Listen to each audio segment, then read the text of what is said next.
जय माई की नमस्कार। एक बार फिर आप सभी का स्वागत है हमारे YouTube चैनल सनातनी तीर्थ में। जब हमारे घर में कोई बीमार होता है या हम बीमार होते हैं और बीमारी गंभीर या असाध्य होती है, यथाशक्ति हम उपचार कराते हैं, लेकिन कई बार स्थिति ऐसी बनती है कि रोगी जो होता है उसको कष्ट से छुटकारा नहीं मिल रहा होता है, यानी रोग हावी होता है, रोगी कष्ट से जूझ रहा होता है और पूरे घर का माहौल बिगड़ जाता है। ऐसे में तब हम ज्योतिषी सलाह लेते हैं या ये होता है कि कोई अनुष्ठान पूजन कराया जाए।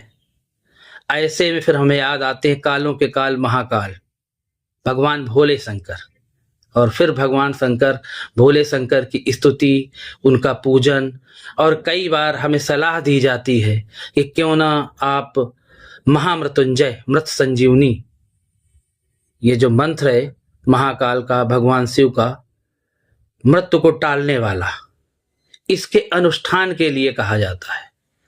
1.25 लाख का इसका अनुष्ठान होता है, 1,27,000, 1,21,000, जो भी आचार्य लोग हमें बताते हैं कि अगर इतना कराया जाए तो रोग से मुक्ति या रोगी को कष्ट से छुटकारा मिल सकता है। लेकिन कई बार ऐसी स्थितियां आती हैं कि हमारे पास इतना धन नहीं होता है कि एक तरफ तो हम उपचार करा सकें रोगी का और दूसरी तरफ हम महामृत्युंजय जैसा अनुष्ठान, क्योंकि इस अनुष्ठान में 7 या 9 पुरोहित बैठते हैं, 1.25 लाख मंत्रों का जप होता है और डेली पूजन सामग्री, ढेर सारी वस्तुएं जो पूजन में इनके इस्तेमाल होती हैं, माने एक बजट बड़ा होता है, खर्च होता है, और 7 दिन बड़े संयम के साथ एक व्यक्ति घर का इसमें शामिल होता है। आचार्य लोग जो होते हैं इस अनुष्ठान का नियमित पूजन और जो होता है नियमित जप करते हैं। फिर संख्या पूरी हो जाने के बाद हवन, कन्या भोज, ये सब कराया जाता है।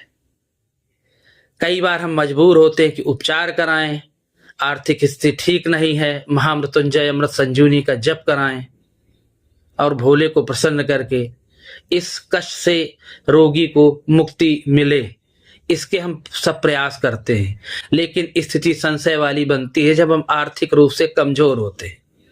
ऐसे में मेरा मानना है कि आप भोले शंकर पर, जो मृत्यु को भी टाल देते हैं, उन पर भरोसा रखें और आप महामृत्युंजय या मृत संजीवनी का अनुष्ठान नहीं करा सकते हैं तो देवाधिदेव महादेव का नीलकंठ स्तोत्र, ध्यान रखिए ये भोले शिव को समर्पित है, नीलकंठ स्तोत्र। अगर आप इसके 3 पाठ घर का सदस्य कोई भी नियमित शुरू कर देता है तो निश्चित रूप से रोगी को बहुत जल्दी से आराम मिलना शुरू हो जाता है या उसे रोग से मुक्ति मिलने लगती है।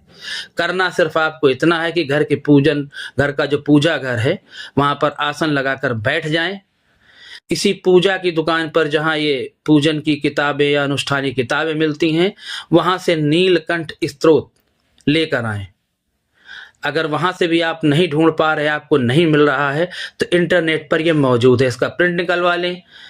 संस्कृत भाषा में ये अघोर स्तोत्र भी कहा जाता है, संस्कृत भाषा में ये स्तोत्र है और इसका 3 नियमित, इसके 3 पाठ शुरू कर दें।